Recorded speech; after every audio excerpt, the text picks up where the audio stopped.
Surat railway station parking સ્ટેન્ડના social મીડિયામાં viral થયેલ વિડીયો અનુસંધાને પાર્કિંગના 2 કર્મચારીઓને પકડી તેઓની વિરુદ્ધ કાર્યવાહી કરતી સુરત રેલવે પોલીસ જીઆરપી મહેરબાન પોલીસ અધિક્ષક શ્રી અભય સોની સાહેબ વડોદરા તથા ઇન્ચાર્જ નાયબ પોલીસ અધિક્ષક GS શાન સાહેબ સુરત વિભાગ સુરત નાઓએ શ્રી તરફથી સુરત રેલવે સ્ટેશન પાર્કિંગ સ્ટેન્ડના સોશિયલ મીડિયામાં વાયરલ થયેલ વિડીયોના અનુસંધાને કાયદેસરની કાર્યવાહી કરવા હુકમ કરવામાં આવેલ, જે હુકમ અનુસંધાને પોલીસ ઇન્સ્પેક્ટર HD વ્યાસ સુરત રેલવે પોલીસ સ્ટેશન નાઓ દ્વારા સુરત રેલવે પોલીસ સ્ટેશનના સર્વેલન્સ ડ્યુટીની ટીમને આ વાયરલ થયેલ વિડીયોમાં પેસેન્જર સાથે બોલાચાલી કરી ગેરવર્તાવ કરતા પાર્કિંગ કર્મચારીને પકડી લાવી રજૂ કરતા સૂચનાઓ કરતા સ્ટાફના પોલીસ માણસો દ્વારા વાયરલ થયેલ 2 અલગ અલગ વિડીયોમાં ગેરવર્તણૂક કરતા દેખાઈ આવતા બંને ઇસમો નામે રોહિત રામખુશાલ મિશ્રા, રાજેશ રામસેવક કુશવાહા નાઓને પકડી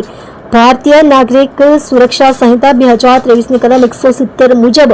તેઓની ગઈકાલ તારીખ 17/9/2025ના રોજ ધરપકડ કરી તેઓ બંને વિરુદ્ધ ભારતીય નાગરિક સુરક્ષા સંહિતા 2023ની કલમ 126 મુજબની કાર્યવાહી કરવામાં આવેલ છે. તેમજ પાર્કિંગમાં કામ કરતા કર્મચારીઓ તથા પાર્કિંગ સ્ટેન્ડમાં મેનેજર તથા કોન્ટ્રાક્ટરના નાઓને બોલાવીને પેસેન્જર સાથે સભ્યતાપૂર્વક વર્તન કરવા અને ભવિષ્યમાં ફરીથી આવું વર્તન નહીં કરવા તાકીદ કરવામાં આવેલ છે. તેમજ રેલવે તંત્રને પણ